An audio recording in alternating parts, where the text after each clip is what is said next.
Bonjour à vous. Je suis à la gare centrale de Stockholm. Je suis venue passer la semaine ici, rencontrer entre autres Jérémy Mercier de Réinfo COVID de France qui venait pour savoir comment ça se passe en Suède. Puis on a fait une petite balade dans les magasins, entre autres, pour essayer de trouver des gens masqués. C'était difficile. Cette semaine aussi, j'ai répondu aux questions de Dan Pilon avec Sylvain Laforêt au sujet de la charte de Bilderman.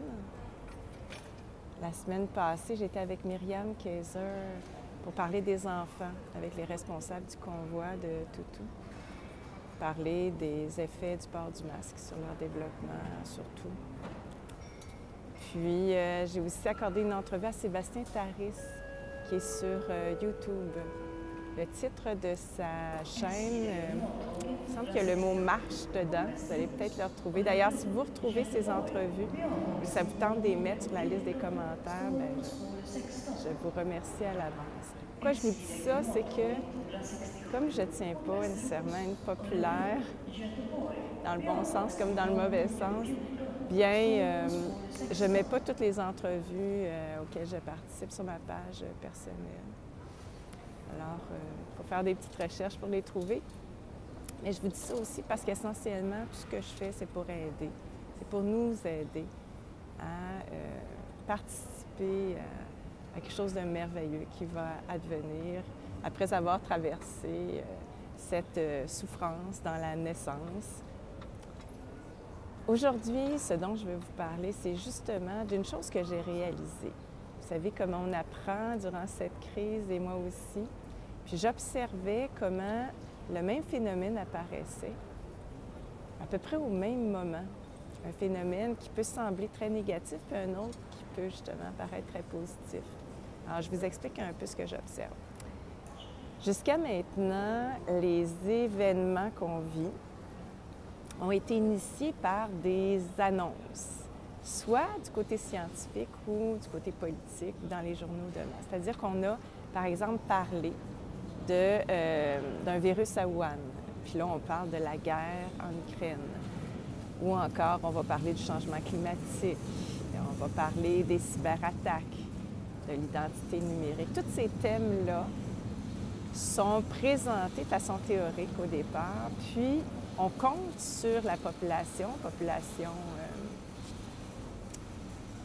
en général, puis aussi du côté des spécialistes, des scientifiques, on compte sur eux pour propager la nouvelle, puis faire en sorte que ce qui est théorique au départ devient la réalité, parce qu'elle est acceptée, parce que ces phénomènes sont acceptés dans la population, puis ces phénomènes sont aussi propagés à travers ce que racontent les gens, puis ce qu'ils acceptent. C'est ce que j'appelle l'illusion qui est confondue à la réalité. L'illusion au départ, ou encore la pièce de théâtre, le spectacle. Mais on voit le même phénomène apparaître du côté, on va dire, positif. C'est-à-dire que, je vais revenir là-dessus, mais je vais vous partager que j'écoutais une entrevue avec Philippe Guillemant, qui a la même vision que moi, c'est-à-dire que leur désir, par exemple, d'identité numérique, de contrôle, avec reconnaissance faciale, tout ça, là, ça aurait pu advenir sans même qu'on en soit conscient. Parce qu'il y avait quelque chose de naturel qui avançait là, sur le plan scientifique. Mais cette crise qu'on a vécue a eu plutôt l'effet qu'on ouvre les yeux et notre conscience. Et que, selon lui, selon moi, cette conscience va stopper ce plan. Donc, je reviens à ce phénomène positif que je vois advenir, c'est-à-dire que, supposant que le « je », vous, moi, le « je » est le « nous ».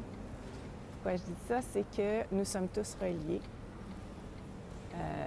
par les découvertes qu'on a faites en physique quantique. On réalise qu'on n'est pas qu'un corps physique, on est aussi énergie, vibration. Et ce qui se passe à l'intérieur de nous se propage aussi à l'extérieur, puis on n'est pas un être individuel, mais connecté aux autres. Donc, quand on a, par exemple, une intention de gratitude bienveillante à l'intérieur de nous et qu'on est habité par ça, on peut voir apparaître dans notre vie des phénomènes, des événements absolument positifs. Je ne sais pas si vous avez remarqué ça. Certains d'entre vous le vivent, l'ont remarqué. Pourquoi? La grande différence, c'est qu'on peut avoir notre regard tourné vers tout ce qui fait peur, pour l'instant, ou encore avoir notre regard tourné vers ce qui est merveilleux, qui advient. Et plus notre regard est tourné vers ce qui est merveilleux, plus ça advient. Pourquoi? Parce qu'on est habité de ça. Je ne sais pas si vous voyez ce grand mouvement très positif qui advient. Comme je le disais, je suis là pour nous aider à évoluer. On évolue ensemble et je me suis dit, tiens, je pourrais peut-être partager ce que vous savez aussi peut-être déjà, qui est cette capacité qu'on a d'influencer la réalité extérieure à nous en étant habité par une intention et celle que je trouve, que j'observe comme étant la plus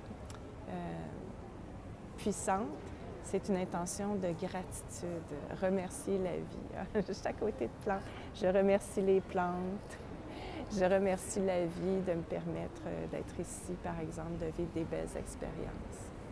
Être devant un beau lever de soleil, puis être rempli de gratitude, va influencer votre vie et va influencer le cours des choses aussi. C'est pas mal ce que je voulais vous dire. C'est pour ça que je tiens à vous dire merci à chaque fois. Merci d'exister parce qu'on avance ensemble. Parce que ce que vous réalisez, la conscience que vous avez, les apprentissages que vous faites, c'est ça, nous influencent tous, influencent en retour. Merci. Puis, est-ce que je peux vous dire autre chose?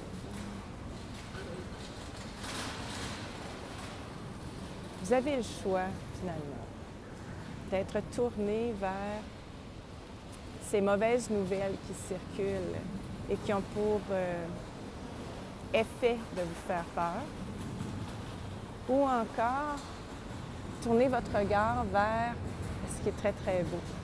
Je suis très influencée par ma compréhension puis mes recherches sur les expériences de mort imminente qui m'ont amené à comprendre que notre vie terrestre ressemble à un rêve lorsqu'on décède. On a cette perception qu'on vit un rêve, que c'est pas plus que ça. Et quand on est conscient de tout ça, on perd complètement la peur de la mort. Et on considère que la vie est une expérience. Et que cette expérience, bien, elle peut être très positive comme très négative. Et qu'on a plus de pouvoir sur les événements et évidemment sur la perception des événements qu'on pense. Alors merci, puis à bientôt.